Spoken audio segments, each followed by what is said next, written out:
출애굽기 5번째 시간으로 오직 주의 은혜로라는 제목으로 하나님 말씀 나누겠습니다. 성경에서 가장 아름다운 단어 중 하나가 바로 은혜입니다.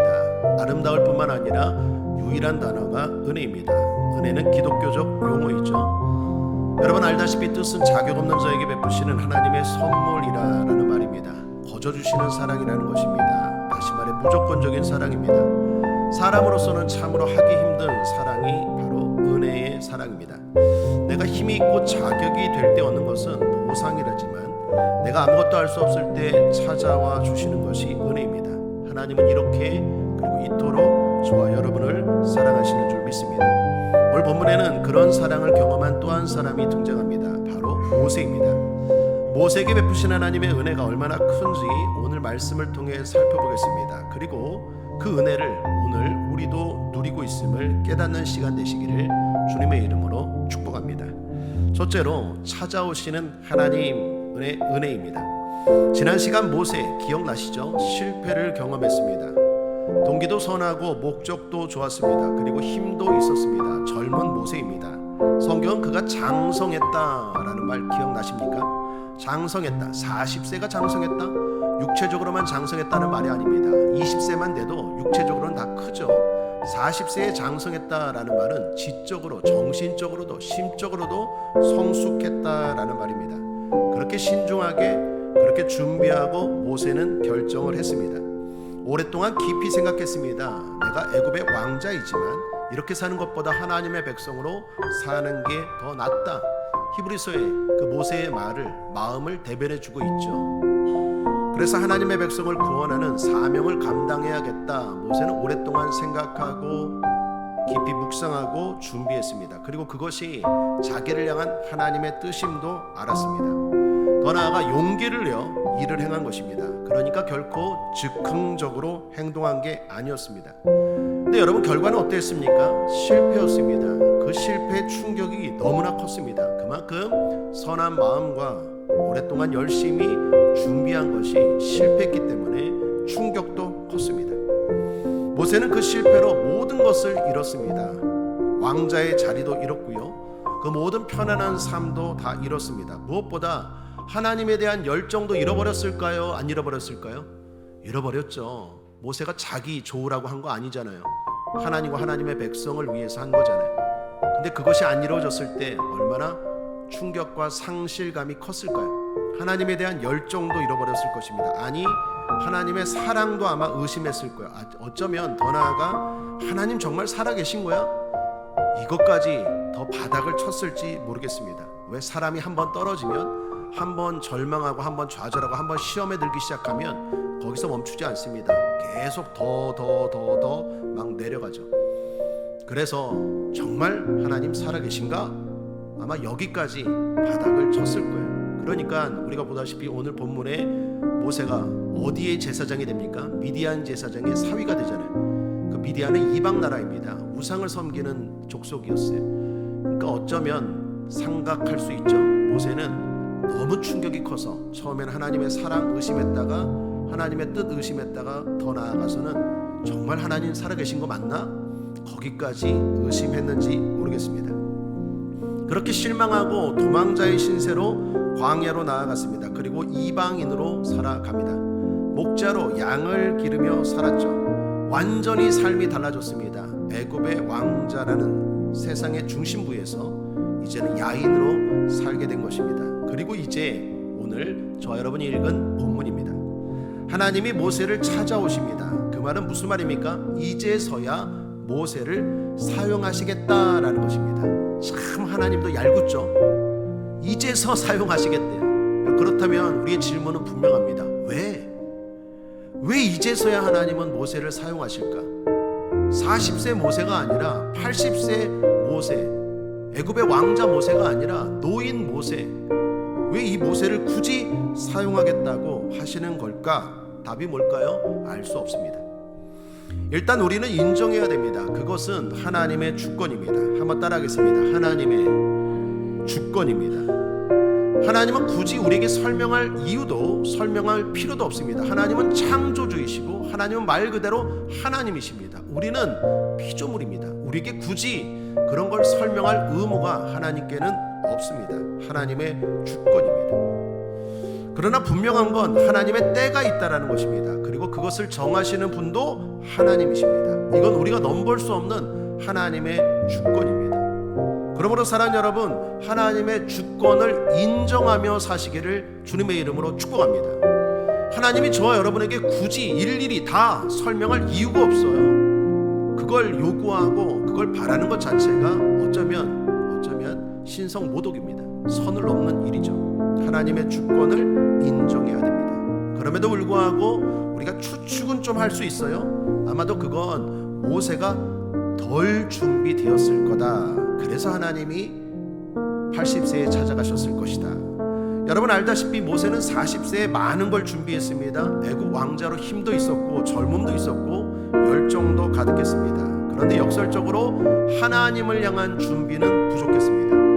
하나님의 뜻을 살피는 준비, 하나님의 마음을 아는 준비, 하나님을 의지하는 준비, 이런 준비들이 얼마나 중요합니까? 근데 그런 준비들은 부족했어요. 여러분 지난 시간에 기억나십니까? 제가 강조했던 말씀 한 구절, 출애굽기 2장 12절입니다. 좌우로 살펴 사람이 없음을 보고, 모세가 결정적으로 행동할 때 보인 행동을 성경은 뭐라고 말합니까?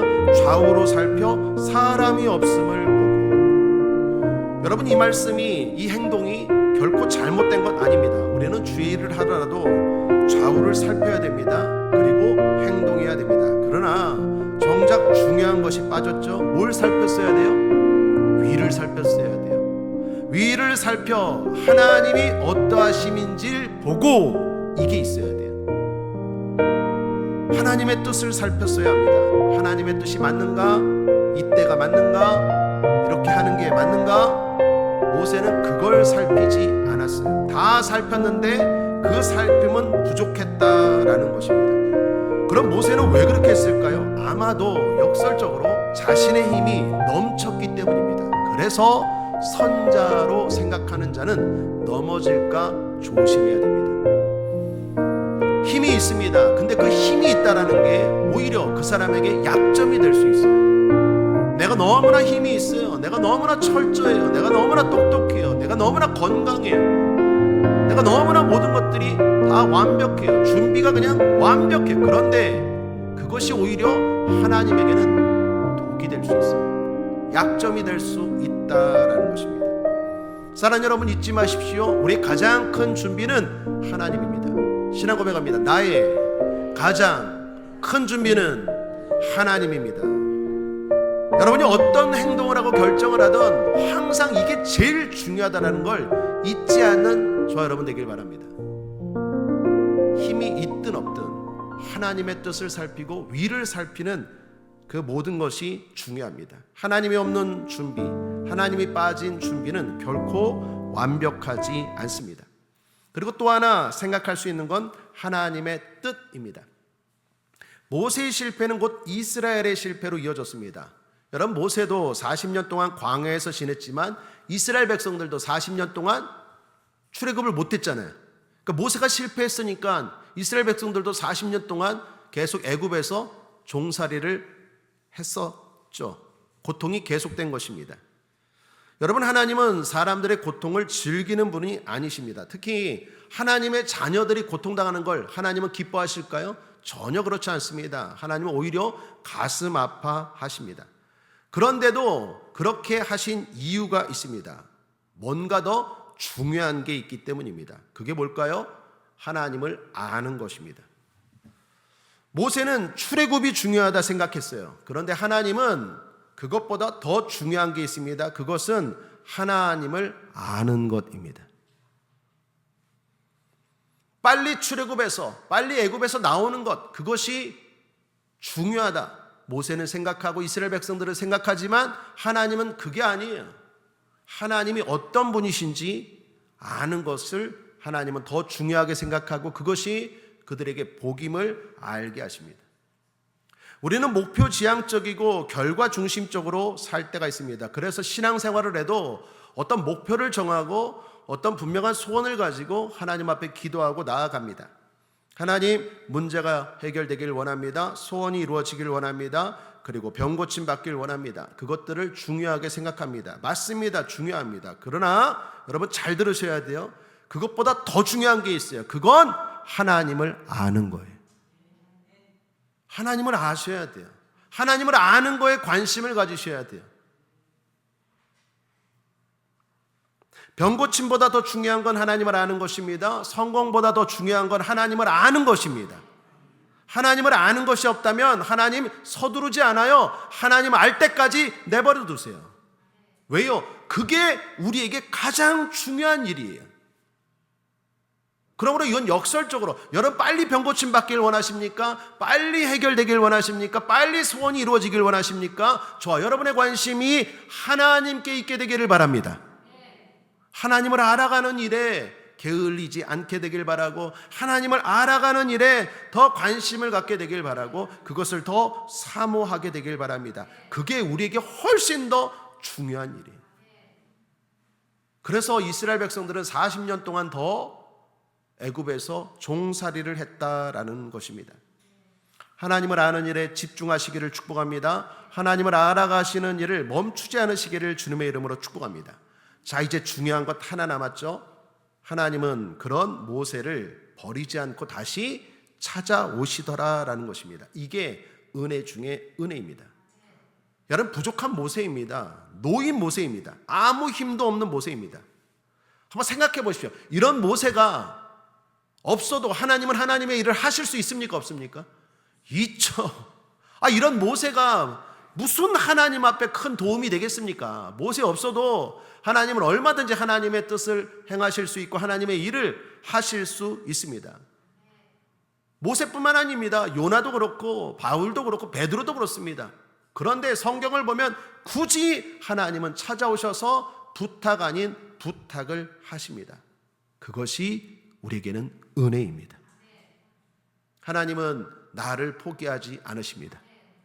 모세를 포기하지 않은 것처럼 저와 여러분을 포기하지 않는 줄 믿습니다. 그 은혜에 날마다 감사하고 감격하며 살아가는 저와 여러분 되시기를 주님의 이름으로 축복합니다. 둘째, 깨달음을 주시는 하나님의 은혜입니다. 자, 이렇게 하나님은 광야에서 지내는 노인 모세에게 찾아오십니다. 모세는 여느 때와 다름없이 양을 치고 있었어요. 그런데 광야 서쪽에 호렙산 쪽으로 양을 몰고 갔을 때입니다. 그때 기이한 광경을 보게 되죠. 떨기나무에 불이 붙었는데 타지 않았대요. 2절 함께 한번 읽어보겠습니다. 시작. 여호와의 사자가 떨기나무 불꽃 가운데서 그에게 나타나시니라. 그가 보니 떨기나무에 불이 붙었으나 사라지지 아니하는지라. 여러분, 떨기나무는 어떤 나무일까요? 정확하게 알 수는 없지만 여러분, 이런 나무입니다. 그 광야에 보면 그 서부 영화 같은 데 보면 바람에 이렇게 막 뒹굴러 가는 덤불 같은 거 있죠. 그게 떨기나무예요. 그 불 붙으면 어떡합니까? 그냥 스르륵 타버리는 게 떨기나무예요. 그게 떨기나무라고 하지만 그 나무라기보다는 이게 덤불입니다. 덤불. 그런데 거기에 불이 붙었는데 이게 타질 않았대요. 신기하죠? 이건 뭘 의미할까요? 불은 하나님의 영광과 임재를 상징합니다. 출애굽기 19장에 보면 시내산에서 하나님이 불 가운데 말씀하시죠. 여러분, 사도행전 2장에 보면 오순절 성령의 불이 마가의 다락방에 임했죠. 그러니까 불은 하나님을 상징합니다. 그 덤불, 떨기나무는 누구를 상징할까요? 당연히 모세일 것입니다. 약한 모세, 그리고 타는 불 하나님. 모세는 그걸 보고 분명히 깨달았을 거예요. 알았을 거예요. 나가 덤불 같은 내가 어떤 일을 행하는 게 아니라 나를 타지 않고 그리고 함께하는 하나님의 능력이 나의 모든 일을 감당하게 하는구나. 하나님이 강하시구나. 나는 약하구나. 모세는 그걸 보고 분명히 깨달았을 것입니다. 사랑 여러분, 이는 오늘 우리도 마찬가지입니다. 하나님은 항상 힘있고 잘났다고 생각하는 사람보다 나는 아무것도 아닙니다. 나는 덤불입니다. 나는 떨기나무입니다. 라는 자에게 은혜의 불을, 은혜의 능력을 더하여 주십니다. 사용하십니다. 가까이 하십니다. 찾아오십니다. 함께 읽겠습니다. 고린도전서 1장 27절입니다. 시작. 그러나 하나님께서 세상에 미련한 것들을 택하사 지혜 있는 자들을 부끄럽게 하려 하시고 세상에 약한 것들을 택하사 강한 것들을 부끄럽게 하려 하시며. 그러므로 사랑하는 여러분, 스스로 약해지고 스스로 미련하게 살라는 말이 아닙니다. 열심히 노력하시고 최선을 다하여 살되 나는 주 없이 살 수 없습니다. 신앙 고백합니다. 나는 주 없이 살 수 없습니다. 할 수 없습니다. 날마다 이 고백을 하는 자가 지혜로운 자이고 하나님이 함께하는 자이고 거기서부터 모든 능력이 나오는 줄 믿습니다. 이처럼 주님은 모세를 깨닫게 하십니다. 모세를 깨닫게 하신 것처럼 저와 여러분도 깨닫게 하실까요? 그렇지 않으실까요? 깨닫게 하십니다. 가시덤불에 불 붙은 것처럼 보여주시면서 깨닫게 하십니다.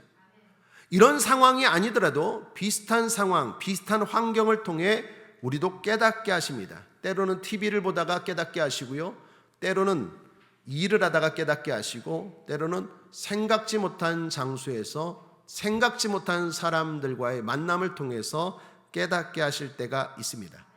여러분, 분명히 있습니다. 자, 그때를 대비하여 두 가지를 기억하시기를 권면드립니다.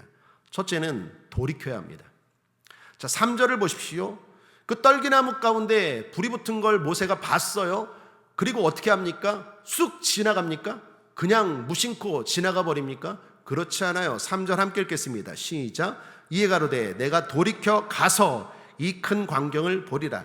떨기나무가 어찌하여 타지 아니하는가 하는 동시에. 4절도 그렇습니다. 여호와께서 그가 보려고 돌이켜 오는 것을 보신지라. 한번 따라하겠습니다. 돌이켜. 오늘 성경은 돌이켜라는 말을 2번이나 의도적으로 강조하고 있어요. 하나님이 보여주세요. 그런데 보여주시는 것으로 모세는 그치지 않고 돌이켰어요. 그리고 갔어요. 그때 음성이 임합니다.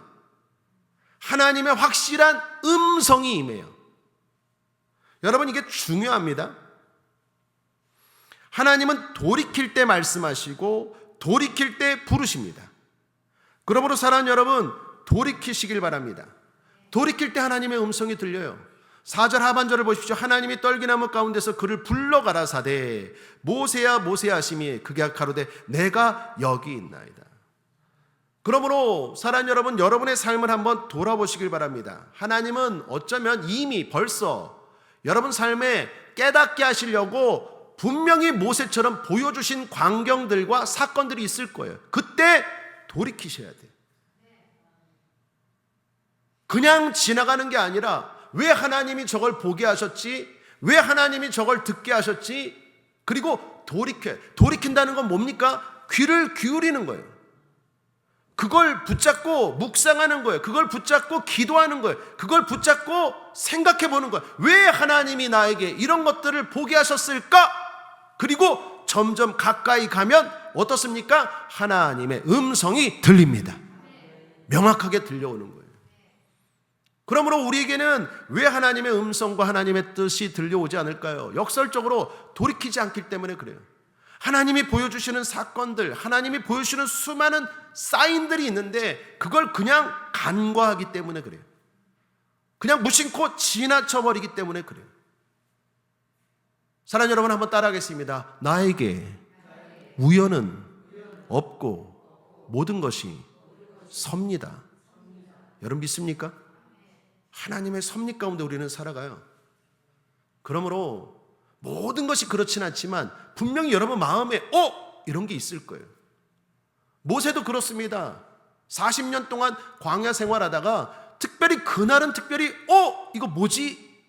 했어요. 그러나 그걸 보고 그냥 그런가 보다 하고 지나간 게 아니라 돌이켰대요. 갔대요. 그러니까 드디어 하나님 말씀하십니다. 모세야. 음성이 들리는 거예요. 여러분에게 보여주신 모든 사인들, 그런 걸 가지고 성전에 나와 하나님 앞에 나아갈 때 하나님의 음성이 들릴지어다. 그리고 하나님의 뜻이 분명할 줄 믿습니다. 또 하나는 경외입니다. 자, 돌이켜 나오는 모세에게 하나님이 뭐라고 말씀하십니까? 가까이 하지 말라. 너의 손 것은 거룩하다. 신발 벗어라. 저는요 개인적으로 이 장면이 제일 궁금했어요. 여러분 한번 생각해 보십시오. 40년 동안 안 만나주다가 안 만나줄 뿐만 아니라 아무 말씀 없이시다가 40년 만에 하나님이 찾아오셨어요. 40년 전에 모세가 하나님의 일을 해본다고 했잖아요. 그런데 실패한 모세에게 하나님이 처음 딱 등장하셔서 하신 말씀이 뭘까? 저는 이 장면이 참 궁금했는데 저는 이런 생각을 했어요. 위로해 주셨지 않았을까? 모세야, 40년 동안 힘들었지. 네 힘으로 해보려고 했는데 안 됐지. 미디안 광야에서 40년 동안 양치느라고 고생했다. 그래도 너의 마음은 내가 안다. 그래도 너 위해서가 아니라 하나님의 백성들을 위해서 해보려는 그 선한 동기와 목적은 내가 안다. 여러분 이런 위로 좀 필요할까요? 안 필요할까요? 필요합니까? 그럼 위로해 줄 수 있을까요? 없을까요? 있어요. 그런데 하나님은 대뜸 가까이 하지 마. 제가 볼 때는요 하나님은요 MBTI로 치면 T예요. T. F가 아니에요. T예요. T이신 것 같아. 가까이 40년 만에 만나갖고 좀 그렇게 따뜻한 말씀을 하실 줄 알았는데 야 가까이 하지 마. 너의 속옷은 거룩해. 신발 벗어. 좀 냉정하죠. 여러분 알다시피 하나님은 우리를 누구보다도 사랑하십니다. 그런데 겉으로는 좀 냉정하세요. 그렇게 말씀하시면서 이어서 또 말씀하십니다. 모세야, 나는 내 조상의 하나님이었다. 아브라함, 이삭, 야곱의 하나님이다. 여기 5절과 6절을 제가 소개한 것입니다. 5절이 높으신 하나님이라면 6절은 가까이 계신 하나님이죠. 내가 선 것은 거룩하다. 신발 벗어라. 가까이 하지 말라. 높으신 하나님이라는 거예요. 6절은 그러나 나는 동시에 네 조상 아브라함의 하나님, 이삭의 하나님, 야곱의 하나님이었다. 여러분 주기도문으로 하면 우리가 시작할 때 주기도문 시작이 어떻습니까? 우리 한번 시작 부분만 함께 고백해 볼까요? 시작. 하늘에 계신 우리 아버지요. 여러분 이게 대단히 중요한 신학적인 용어입니다. 하나님은요 하늘에 계신 분이에요. 그게 바로 오늘 5절입니다. 가까이 할 수 없는 분이에요. 두려운 분이에요. 전능하신 분이에요. 그러나 동시에 우리 아버지이십니다. 우리의 조상 아브라함의 아버지였고 우리 이삭의 아버지고 우리 야곱의 아버지고 또 나의 아버지세요. 이게 바로 무엇입니까? 경외예요. 우리가 하나님을 대하는 애티튜드, 태도가 이런 태도가 돼야 돼요. 이 균형이 깨지면 안 돼요.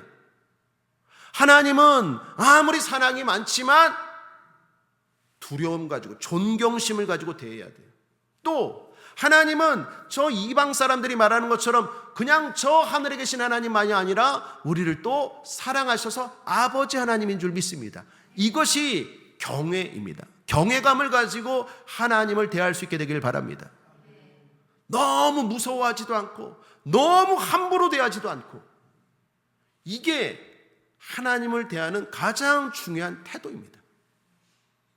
그렇게 대할 때 하나님은 우리에게 더 가까이 다가오시고 하나님은 분명히 저와 여러분에게 말씀하시고 그 하나님의 뜻을, 우리를 향한 하나님의 사랑을 보여주실 줄 믿습니다. 그리고 더욱더 하나님의 분명한 뜻을 알고 살아가는 저와 여러분이 되기를 바랍니다. 자, 마지막 셋째는 함께 하시는 하나님의 은혜입니다. 이제 하나님 말씀하십니다. 7절에서 9절입니다. 여호와께서 가라사대 내가 애굽에 있는 내 백성의 고통을 정령히 보고 그들이 그 간역자로 인하여 부르짖음을 듣고 그 우고를 알고 내가 내려와서 그들을 애굽인의 손에서 건져내고 그들을 그 땅에서 인도하여 아름답고 광대한 땅, 적과 꿀이 흐르는 땅, 곧 가나안 족속, 헷 족속, 아모리 족속, 브리스 족속, 히위 족속, 여부스 족속의 지방에 이르려 하노라. 이제 이스라엘 자손의 부르짖음이 내게 달하고 애굽 사람이 그들을 괴롭게 하는 학대도 내가 보았으니. 그리고 결론은 뭡니까? 가라. 이제 네가 가라입니다. 여러분, 여기 하나님이 소개하는 이야기가 서론이 참 길죠. 이 서론의 이 이야기의 핵심이 뭡니까? 내가요, 내가. 하나님이신 내가. 그리고 동사들이 뭡니까? 보았다, 들었다, 알았다. 그러니까 내가 보았다, 내가 들었다, 내가 안다. 그런 내가 너를 보낸다, 이거예요. 자, 그때 모세의 대답입니다. 뭐라고 말합니까? 내가 누구기에 이스라엘을 애굽에서 인도하겠습니까? 80세 모세의 힘없는 대답입니다.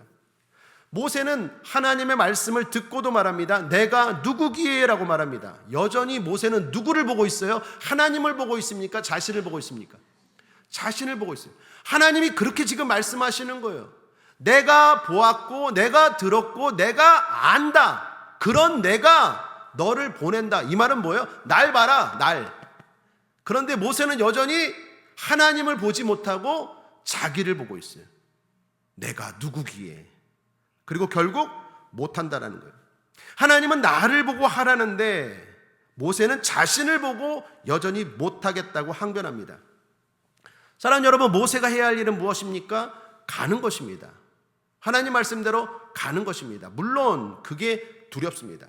그때 하나님이 주신 징표가 무엇입니까? 우리의 모든 것을 보고 듣고 아시는 하나님입니다. 그 하나님을 믿고 가는 것입니다. 그게 징표입니다. 그런데도 두렵습니다. 그때 하나님이 보여주신 또 다른 증거가 무엇입니까? 함께하겠다. 내가 너와 함께하겠다. 모든 것을 보고 듣고 아는 하나님이 함께하겠다. 이게 증거다. 그러니까 그거 믿고 가라. 하나님이 하시는 말씀이에요. 자, 그런데 12절입니다.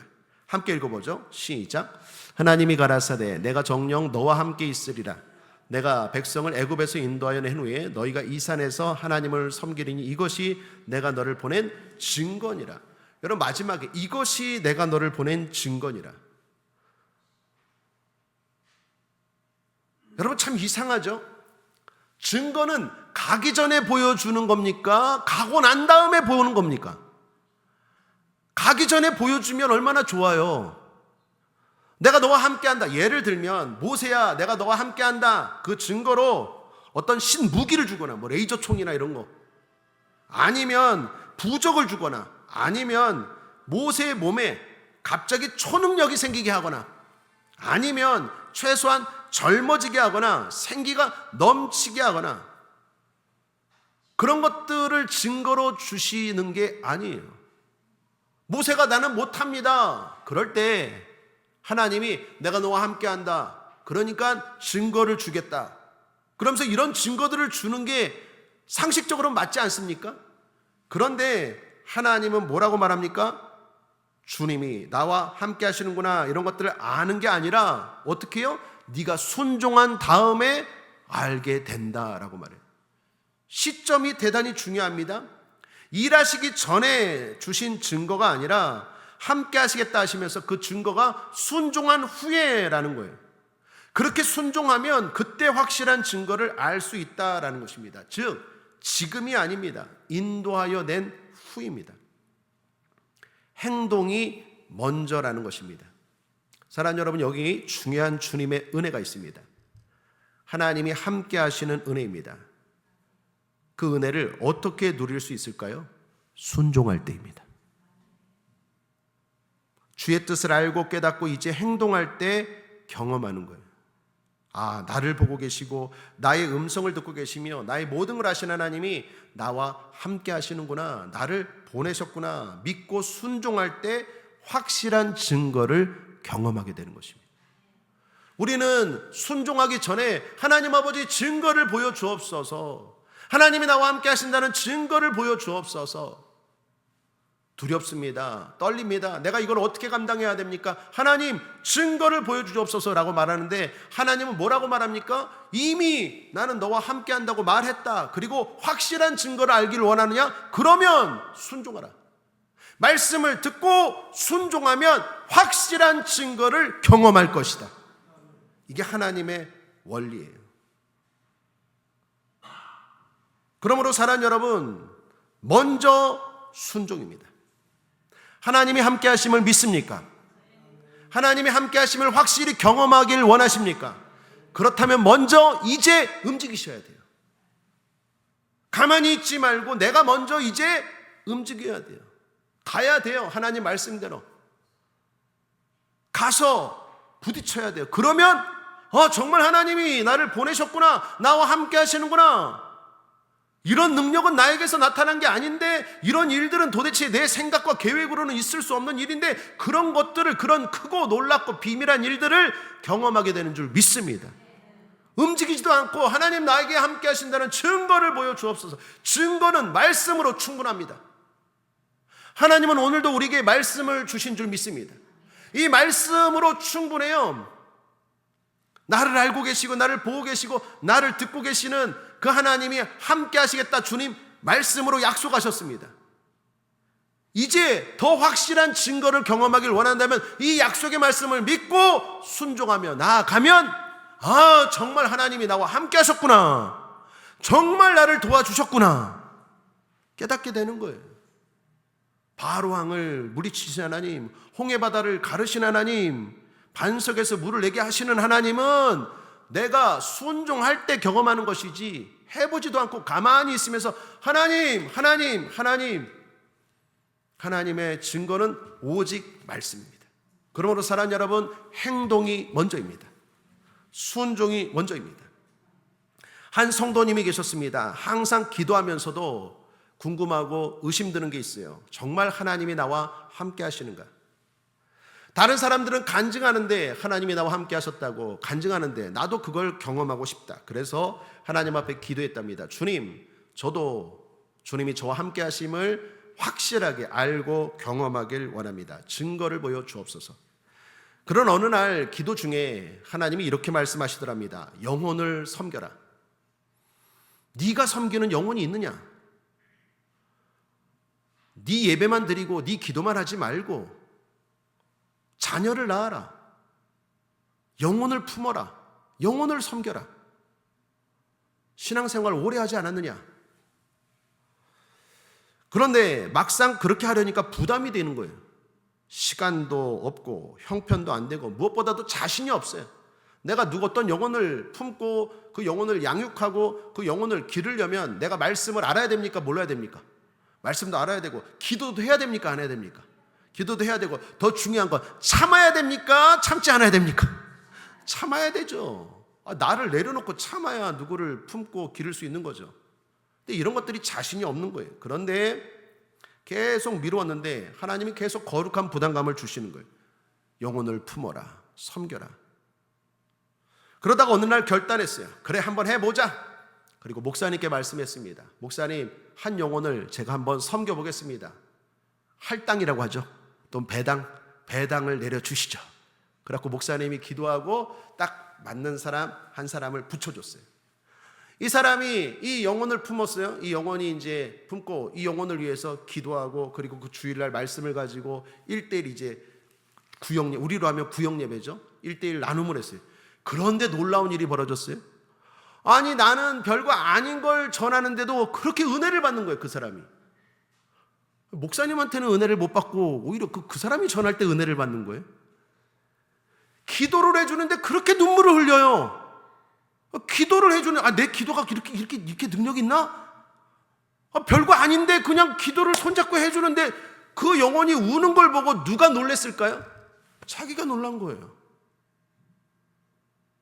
그래서 깨닫는 거예요. 이게 내가 아닌데 어떻게 나의 이런 어눌한 말로, 어눌한 지식에, 어눌한 성경 지식으로 부족한 이러한 기도를 통해서 어떻게 이 사람이 변화가 되나? 이건 하나님이 하시는구나. 하나님이 나와 함께 하시는구나. 용기가 생겼어요. 담대하게 되었어요. 그래서 목사님께 얘기했어요. 한 영혼 더 주십시오. 2명 할당 받았어요. 2명 할당 받고 또 기쁜 마음으로 양육하다가 나중에 몇 명이 되었을까요? 9명까지 됐어요. 9명. 근데 그 9명 가운데 2명은요, 목사님이 붙여준 사람들이 아니라 그 구역에서 전도한 사람이 2사람이 된 거예요. 그래서 9명이 되었어요. 그 9명을 섬기면서 날마다 이분은 느끼는 거예요. 하나님이 나와 함께 하시는구나. 이건 내 힘으로 할 수 없는 일이야. 내 성경 지식으로는, 내 마음으로는, 나 같은 자아와 욕심이 많은 사람으로는 도저히 할 수 없는데 내가 순종했더니 하나님이 일하시는구나. 그런 과정에서 구역은 부흥했고, 뿐만 아니라 이 구역장님의 삶도 복을 받아서 물질의 복도 받고 자녀도 잘 되고 뿐만 아니라 그렇게 바쁘다고 하는 그 삶이 하나님이 인도하셔서 얼마든지 주의 일을 할 수 있는 여유가 생겼다라는 간증입니다. 사랑하는 여러분, 다시 도전합니다. 하나님이 함께 하시는 걸 경험하길 원하십니까? 움직이십시오. 순종하십시오. 주님은 이미 말씀으로 우리에게 약속하셨습니다.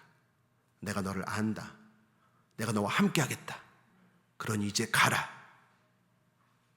내가 그 약속의 말씀 붙들고 두렵지만 순종하기 시작할 때 하나님은 여러분 앞에 있는 바로를 깨뜨려 주실 것입니다. 여러분 앞에 있는 홍해를 갈라주실 것입니다. 여러분 앞에 있는 광야에서 만나를 내려주시고 메추라기를 내려주시고 반석에서 물을 내게 하시는 그러한 기적과 은혜를 베풀어 주셔서 정말 살아계신 하나님이 나와 함께 하시는구나 라는 것들을 경험하게 하실 줄 믿습니다. 그러므로 하나님은 머리로 하는 하나님이 아닙니다. 순종할 때 경험하는 하나님입니다. 먼저 순종합시다. 말씀을 정리합니다. 오직 주의 은혜로라는 제목으로 하나님 말씀 나누었습니다. 모세는 실패했습니다. 하나님의 시간을 살피지 않아 실패했습니다. 우리는 무슨 일을 하든 하나님의 때와 하나님의 마음과 하나님의 시간을 잘 살펴야 하겠습니다. 하나님은 찾아오십니다. 보게 하시고 듣게 하십니다. 그런 하나님의 사인, 신호를 대수롭게 여기지 말고 주님을 향하여 더욱 돌이키고 경외해야 하겠습니다. 그럴 때 주님의 음성이 들릴 것입니다. 하나님은 함께 하십니다. 나를 보고 듣고 알고 계신 하나님이 함께 하십니다. 그것을 믿고 주님 인도하시는 삶으로 나아가야 하겠습니다. 그럴 때 하나님의 살아계심과 나를 향한 크고 비밀한 놀라운 일들을 경험하게 될 줄 믿습니다. 오늘도 주님은 이런 은혜를 저와 여러분에게 베풀어 주고 계시는 줄 믿습니다. 모두 다 그 은혜를 누리며 살게 되길 바라고 더 큰 은혜의 경지로 들어갈 수 있게 되기를 주님의 이름으로 축복합니다. 기도하시겠습니다. 사랑과 은혜가 풍성하신 하나님 아버지, 자격 없는 우리를 잊지 않으시고 인생의 광야까지 찾아와 주시니 참으로 감사합니다. 우리가 내 힘과 내 열정만 믿고 좌우만 살피며 살다가 실패했던, 하나님의 마음을 살피지 않고 행동해서 실패했던 어리석음을 용서하여 주시옵소서. 이제는 내 계획보다 하나님의 시간을 신뢰하게 하시고 가시덤불 같은 우리 인생에 붙여주신 은혜의 불꽃을 보며 깨닫게 하시고 주님 앞에 겸손히 나의 신을 벗게 하여 주옵소서. 내가 누구간데 라고 낙심하며 주저앉아 있기보다 내가 정녕 너와 함께하리라 말씀하시는 주님을 바라보고 일어서게 하여 주옵소서. 순종하며 용기 있게 나아가게 하여 주옵소서. 그래서 머리로만 하는 신앙이 아니라 우리 삶에 역사하시는 하나님을 체험하기를 원합니다. 경험하기를 원합니다. 그렇게 확실한 믿음을 가지고 살 수 있도록 성령님 도와주시옵소서. 이 모든 말씀 우리를 항상 은혜로 대하시는 예수 그리스도의 이름으로 축복하고 기도했습니다. 아멘.